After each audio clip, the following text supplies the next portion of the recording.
dificilmente alguém chega contigo e diz, olha, tá redondinho, você vai jogar esse futebol com essa bola redondinho e vai dar certo. Não é assim. É quadrado, é bagunçado, é só metade da bola e te passa. Vai.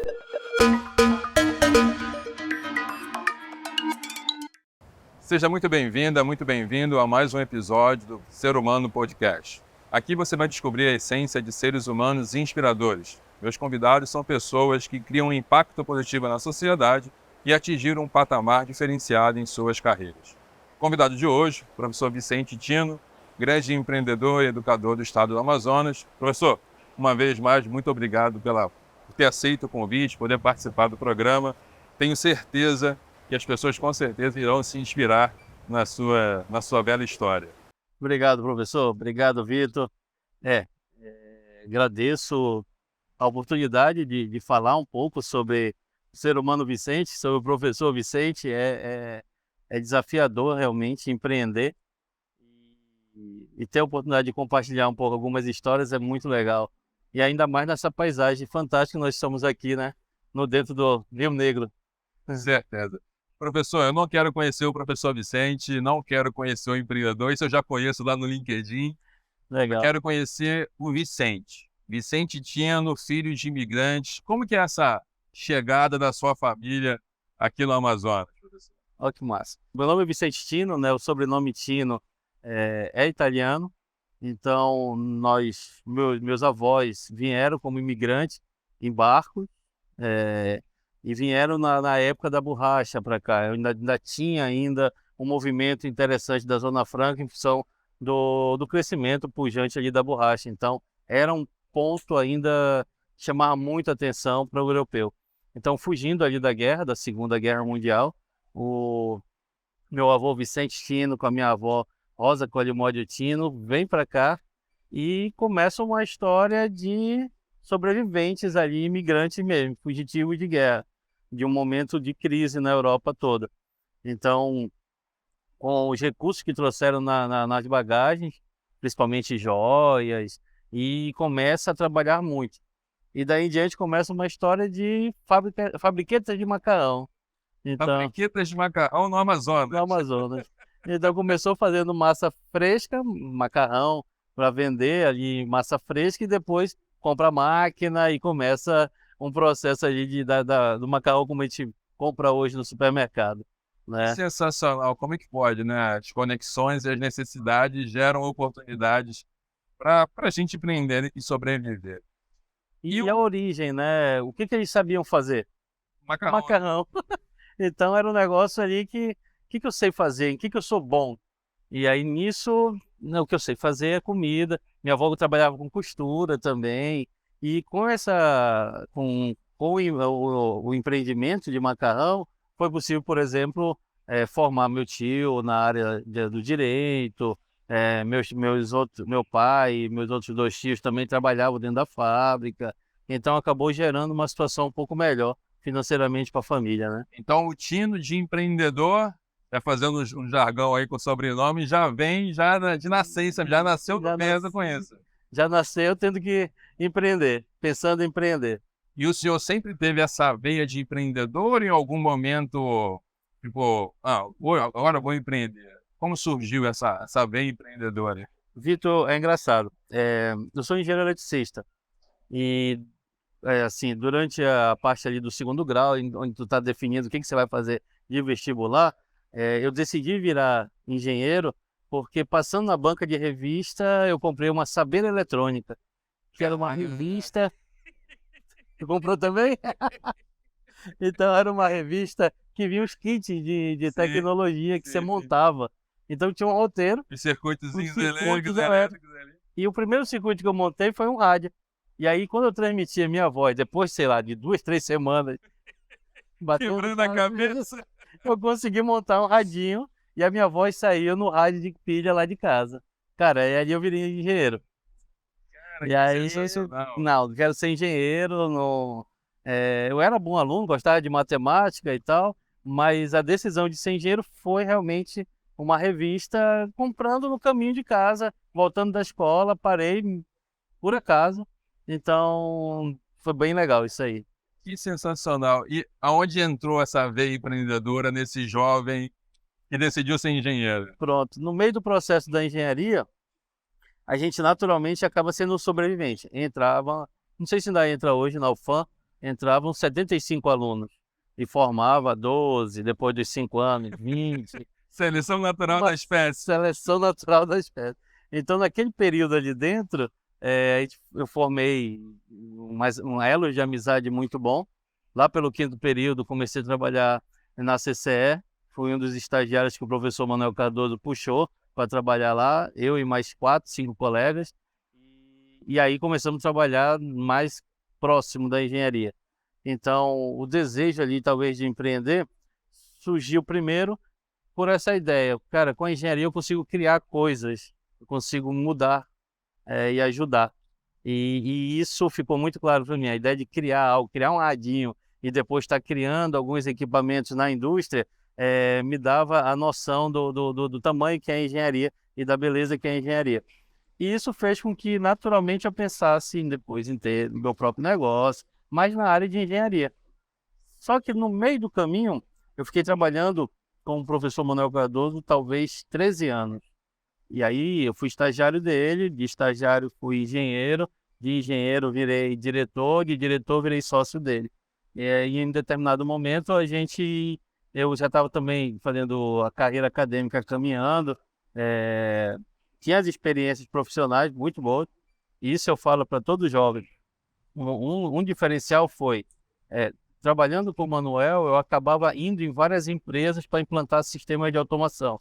Então eu conhecia vários modelos de empreendedores e de empresas. Então tu estava hora numa empresa americana, hora eu estava numa empresa japonesa, hora eu estava numa empresa holandesa, Philips, Coca-Cola, Honda, Yamaha, hora eu estava numa alemã, CRW, estava na Bosch, Electrolux, e isso fez eu passar 15, 20 dias nesse tipo de empresa trabalhando. Uma imersão cultural que traz uma diversidade gigante, né? Gigante. E conversar com um gerente, um diretor americano, é diferente de conversar com um gerente, um diretor japonês, por exemplo.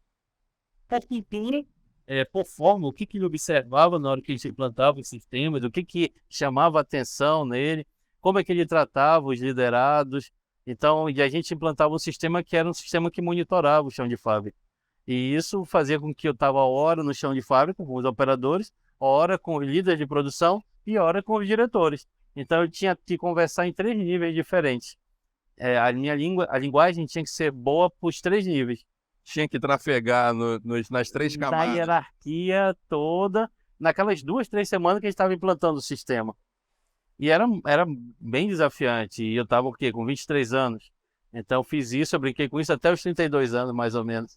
Brincou bastante, né? Foi bom. Rodamos bastantes empresas aí. Nessa trajetória de estagiário, engenheiro, né? Depois o senhor empreendeu na área de educação. Como foi esse pulo para a educação? Pronto. Então, depois de terminar a engenharia, eu me dediquei ali para a profissão, para a engenharia mesmo. E eu era engenheiro de chip, eu programava chip. Então era eu e o computador trabalhando. Só e somente só, né? Só, não liderava ninguém. Liderava só o computador, só liga? O computador liga e trabalha ali isolado, vira a noite mexendo naquilo. Era programador de hardware. Então, a vida tranquila, controlada. Quando eu passei a implantar sistema para ele, e aí eu fui naturalmente tive que aprender a parte de gerência de projetos, eu tinha que liderar a equipe. Então, eu tinha que melhorar minha comunicação, como eu falei, tinha que falar nos 3 níveis da hierarquia, e isso foi trabalhando outros skills. Então, eu fui melhorando essa questão da comunicação, melhorando a questão de gerenciando crise, prazos, custo, e me adaptando mais. Isso foi bom. Naturalmente, veio a opção de fazer um mestrado, aí entrei mais para a veia acadêmica, fiz o mestrado na UFRJ, na área de automação industrial, aí toma mais 3 anos de matemática em cima, muita matemática, mas aí já foi completando. Então, o pensamento abstrato da matemática, a parte acadêmica, a necessidade de ler muito, pesquisar muito, junto com a experiência que eu estava tendo profissional de implantar esse sistema nessas empresas, foi dando uma formação, foi forjando, foi dando um arcabouço profissional e acadêmico com o Vicente muito bom. E aí, naturalmente, eu fui dar aula. Aí comecei na FUCAP, depois da Newton Lins, e em 2006, quando abriu o IDAM Gama Filho, aqui na época, eu fui o segundo professor da Gama Filho. Que sensacional. Então, a Gama Filho nasceu em 2006 em Manaus, era IDAM e Gama Filho na época. Meu pai se formou na Gama Filho do Do Rio de Janeiro, olha aí. E nesse período, o Daniel começava o negócio junto com o Irã e convidou os dois sócios, Daniel e Irã, convidaram o José Carlos Reston, que foi meu sócio depois, para ser o coordenador acadêmico. E o Zé Carlos era meu colega de engenharia. É os percalços do podcast, Vitor. Nem tudo é certo. Faz parte. É o processo. Tem que aproveitar o processo. Quando que a gente poderia parar para poder apreciar a chuva? Não para. Bom, pessoal, a gente precisou trocar aqui um pouquinho o cenário, porque a natureza impera, né? E começou a chover muito, então a gente precisou dar uma parada e está regressando agora. Professor Vicente, o senhor já contou aí que, né, da fábrica de macarrão e todas essas histórias. Agora, o Vicente em si, ele sempre foi altruísta nessa questão de empreender para agregar valor, ou isso foi se descobrindo ao longo do tempo? Boa pergunta, Vitor. A gente acaba não pensando muito isso, sabia? Naturalmente, eu queria empreender, porque eu percebia que eu gero mais valor empreendendo. Gera valor do ponto de vista de transformação de matéria-prima em algum produto. A engenharia me fazia pensar nisso. No meio do caminho, eu acabei indo para a educação e fui empreender na área de educação. Então, eu não estava transformando matéria-prima em produto, eu já estava transformando conhecimento e dando alguns insights e motivando as pessoas a ir atrás de mais conhecimento. Então, estava empreendendo, mas a transformação não era mais de matéria-prima, e sim de pessoas. E às vezes, quando a gente está em sala de aula, quando a gente está dando aula ali, ministrando, tu tem uns momentos que são fantásticos. A gente está no automático, tu já faz aquilo direto, 1 ano, 2 anos, 10 anos fazendo isso. Então, tá cansado e tu roda meio que automático.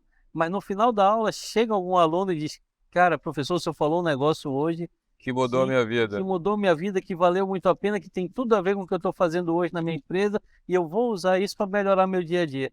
Cara, isso 10h30 da noite, tu já cansado de um dia todo, exaurido, tu receber um feedback desse espontâneo de um aluno, é muito bom. Às vezes tu prepara a aula para a aula ser a melhor possível e tu não tem esse feedback. E às vezes tu está no automático e tu tem um feedback desse. Então acho que a beleza da educação é essa. E aí o altruísmo, indo na direção da tua pergunta, talvez surge com isso. Você percebe que você está fazendo, mudando a vida de pessoas, às vezes sem nem perceber.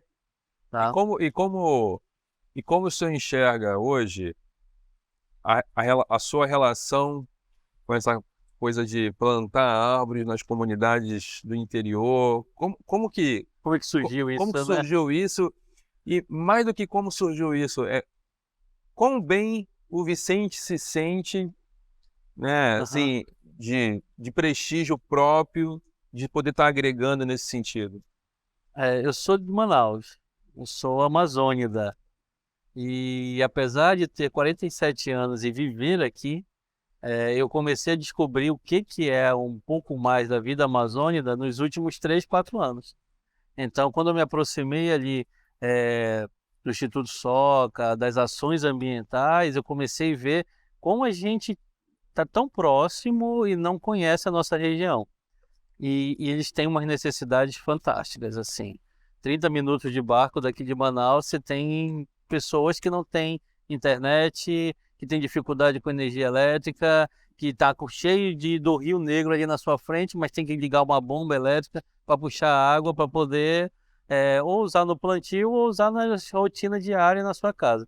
Então, você tem carências muito grandes. Saneamento, água, custo de energia, custo da gasolina, tudo isso muito próximo de Manaus, que teoricamente a gente nem imagina isso. Então, isso está acontecendo aqui, está rodando aqui em Manaus. Tu vai no shopping, tu vai no supermercado, tu resolve tua vida muito rápido, reclama do trânsito, mas tu percebe que muito próximo tem pessoas que não tem nada disso. E aí o projeto me deu essa visibilidade. Falei, cara, dá para fazer alguma coisa bem diferente, dá para pegar e usar hoje as tecnologias que nós temos hoje disponíveis e fazer uma conexão do mundo com esse cara amazônida que está lá no meio da selva e que ele pode plantar árvores e dar essa informação com certa credibilidade e com uma transparência que é necessário para alguém que está do outro lado do mundo. Então, na Europa, nos Estados Unidos, no Japão, na China, todo mundo fala da Amazônia, todo mundo quer cuidar da Amazônia. Mas quando você vai descendo um pouquinho e chega perto mesmo da Amazônia, você vê que tem muita coisa ainda para melhorar. Professor Vicente, indo nessa linha, o senhor acredita que é um momento propício para o Vicente, ser humano, estar empreendendo nesse sentido ambiental? Ou se fosse há 20 anos atrás, com todas as tecnologias que nós temos hoje, naquele momento, se você estivesse empreendendo da mesma forma que está empreendendo hoje, seria a mesma realização ou a maturidade e a vida hoje te contempla muito mais fazer isso? Eu costumo brincar, Vitor, quando eu converso com meus amigos, que eu acabei quebrando minha vida em blocos de 10 anos. Então eu tive 10 anos que eu fui engenheiro, mais 10 anos, não é bem 10 anos cravado, mas mais 10 anos que eu fui professor. E agora talvez eu estou nos próximos 10 anos que eu estou mais conectado com a natureza. E aí eu estou juntando aquilo que eu aprendi como engenheiro, aí entre as tecnologias, juntando aquilo que eu aprendi com as pessoas, como professor, para poder levar isso para a natureza. Então, acho que o momento oportuno é realmente agora. Precisa.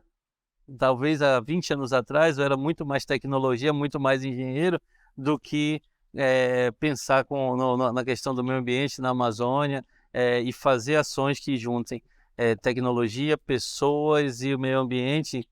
Precisa de tempo, talvez. E então eu acho que muito mais oportuno agora. Eu vejo muito na sua história, Vicente, assim como na minha também, a questão do ser multidisciplinar, né? Tá fazendo muita coisa ao mesmo tempo, às vezes coisas que não estão parecem não estar conectadas, mas que em algum momento o pontinho do lado direito dá um insight para o lado esquerdo e que assim, puxa, eu posso usar isso aqui no meio.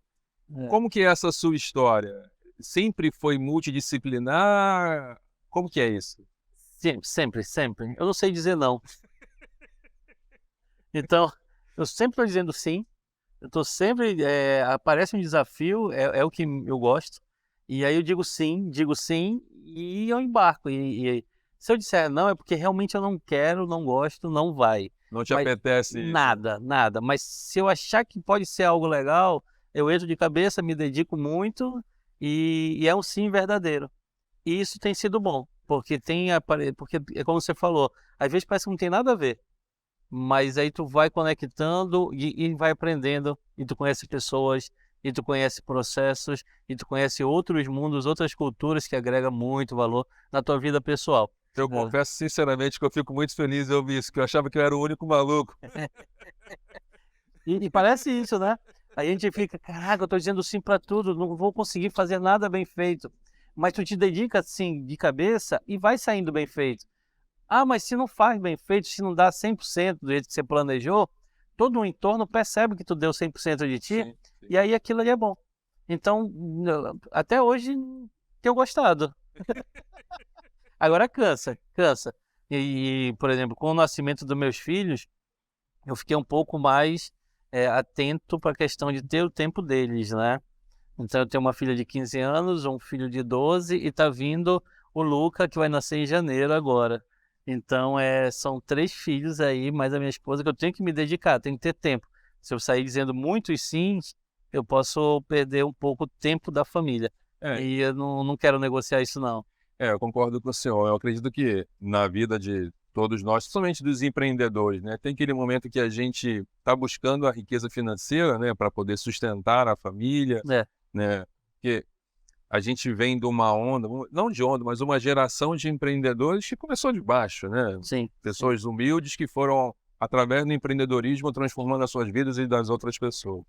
E chegou um momento que fala assim, não, eu preciso cuidar de mim, né? Preciso da qualidade de vida mesmo. Então isso acaba não sendo negociado mais.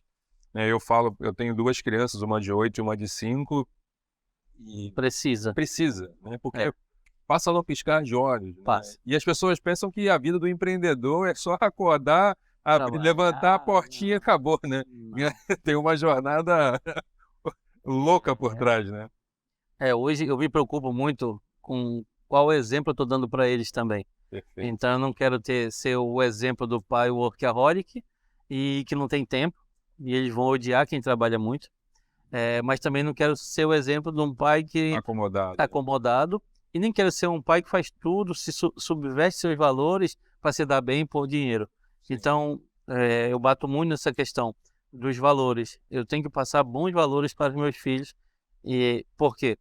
Porque as experiências de vida que eles vão ter vão ser diferentes da minha. Então, eu vim de uma trajetória onde estava muito claro que eu tinha que me esforçar, eu tinha que estudar, eu tinha que me dedicar para poder me destacar.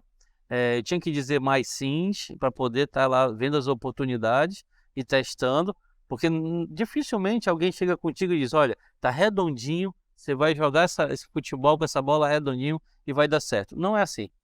É quadrado, é bagunçado, é só metade da bola e te passa. Vai. É aquela coisa da teoria, né? Olha, você vai empreender, você sobe um degrau, estabiliza sobre outro. Não é verdade. A empresa esse crescimento, ele é um crescimento com escadinhas, mas não é uma escadinha estabilizando, é uma escadinha cheia Cheio de vales, né? cheio de vales, é muito sinuoso. E aí passar os valores para os filhos, passar os valores, deixar claro, ó, é importante você trabalhar com aquilo que você gosta. Não sei qual vai ser a tua profissão, guria, mas faz aquilo que você gosta e quando pegar algo para fazer, faz com vontade. Senão tem que ter paixão e naturalmente as pessoas vão perceber que você vai fazer melhor, que você vai se destacar e aí lá na frente tu vai ser bem remunerado por isso, né? Não tenta ligar, fazer um trabalho para agradar alguém ou fazer um trabalho para ter o sucesso financeiro. Não, faz algo que você goste mesmo, que naturalmente vai se destacar. É bem interessante, desculpa, já o costume, professor Vicente. É bem interessante a sua trajetória, né? Pegando lá desde os seus avós, né? Com a fábrica de macarrão, né? A sua jornada do empreendedorismo. E o senhor colocou agora a questão de valores, né? Eu acredito muito fortemente que os valores é que realmente fomentam, infundam, né, as bases de um ser humano. Que valores o senhor trouxe dessa história familiar que o senhor acredita que é importante, não só e somente só para os seus filhos, mas para a sociedade daqui para frente? Eu gosto muito da questão da resiliência. Então, ser resiliente é uma característica que você tem que trabalhar, não é fácil. A questão da empatia, se colocar no lugar do outro, é importante. Senão, tu sai tomando decisões sem nem pensar no impacto que você está tomando decisão. Então, a empatia é importante. Eu sou engenheiro, então criar métricas e criar controles também é importante para qualquer tipo de processo. Então, eu bato muito isso com meus filhos hoje. Eu falo, cara, faz aquilo que você gosta, não se deixe subverter por uma necessidade imediata, pensa no outro, tá? E se dedica. E nem sempre tu te dedicar quer dizer que vai dar certo. Se der errado, aprende com o que deu errado e tenta de novo, até ajustar. Porque se tu estiver fazendo algo que você gosta, e se tu tiver com uma visão clara que aquilo lá na frente é bom, pode não entender muito bem, mas sabe que é bom, você vai trilhar um caminho tortuoso, mas vai dar certo, né? Porque às vezes também tem isso, né, Vitor? O empreendedor, assim, as pessoas olham às vezes a história do empreendedor e dizem, pô, foi tudo planejado. Não foi. É um dia depois do outro. E vão aparecendo obstáculos, e às vezes obstáculos que tu dorme, cara, não sei como resolver. Isso é um negócio legal. Quando eu estava na engenharia, eu fui estagiário da CCE. E a gente saía às vezes da CCE 11 horas da noite, depois do dia todo, faculdade, estagiário e dando errado as coisas, a gente ia para a parada de ônibus para pegar o ônibus. E às vezes, sentado junto com outro amigo, a gente conversava, um olhava para o outro, cara, será que está certo?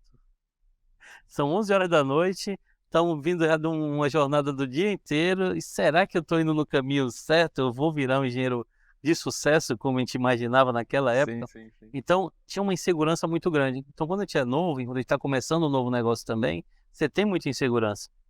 E aí hoje, passado algum tempo, eu já descubro o seguinte, quando vem um obstáculo, e eu não sei resolver, cara, desacelera, dorme, do outro dia tu vai aparecer uma solução. Então, eu não tenho mais assim um medo de não saber como resolver. Eu só tenho a questão do tempo. Pode ser que eu descubra amanhã, depois de dormir, pode ser que eu descubra uma semana depois ou 2 semanas depois.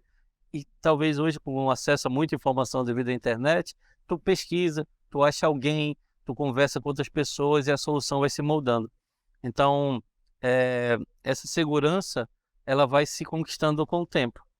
Então, naquela época, quando eu tinha 20 anos de idade, cara, tá tudo errado aqui, e agora não, hoje tá errado, amanhã pode estar diferente. Não, e agora está mais incerto do que nunca por causa das tecnologias, né? Com o avanço absurdo, exponencial das tecnologias, as incertezas são cada vez maiores. Professor A Vicente. velocidade de mudança é gigante hoje, né? Exatamente. Se a gente pudesse voltar no tempo, né? Vamos voltar lá para o Vicente que estava no ponto de ônibus com um colega lá, aparecesse lá. Se você pudesse voltar no tempo, o que você diria para esse jovem hoje, de tudo que transcorreu na sua jornada? Rapaz, vai dizer, acredita, continua. Continua, não desiste não. Vai dar ruim, mas vai dar bom. Vai dar ruim, mas vai dar bom. Porque foi isso que aconteceu.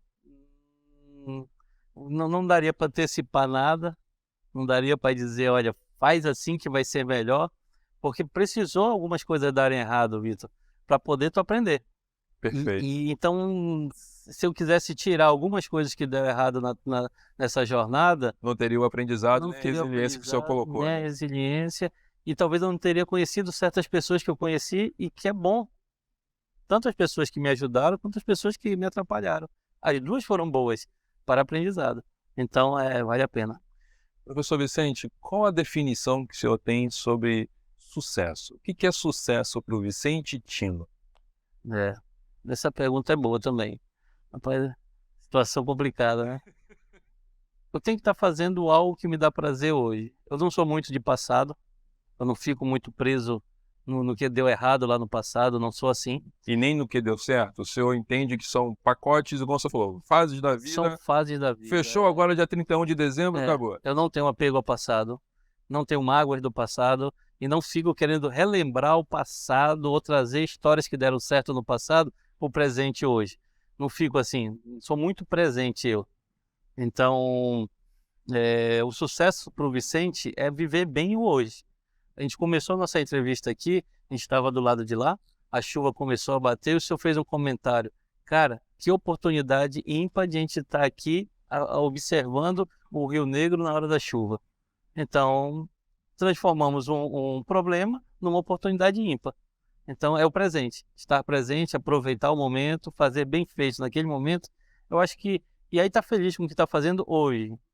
Se eu ficar pensando lá no futuro, eu vou ficar ansioso. Se eu ficar pensando lá no passado, eu vou ficar travado em alguma coisa. Então é viver bem hoje mesmo, fazendo aquilo que gosta e às vezes, quando dá errado, observar e ver o que dá para tirar de bom hoje.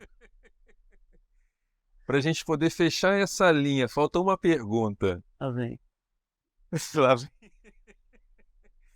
Para o Vicente Tino, qual é o significado da vida?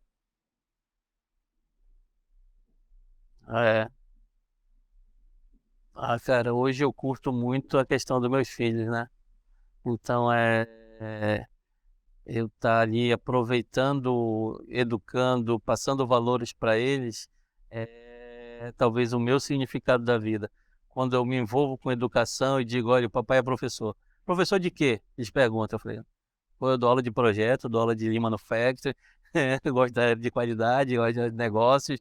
E aí, quer dizer, não sei, meu papai é professor.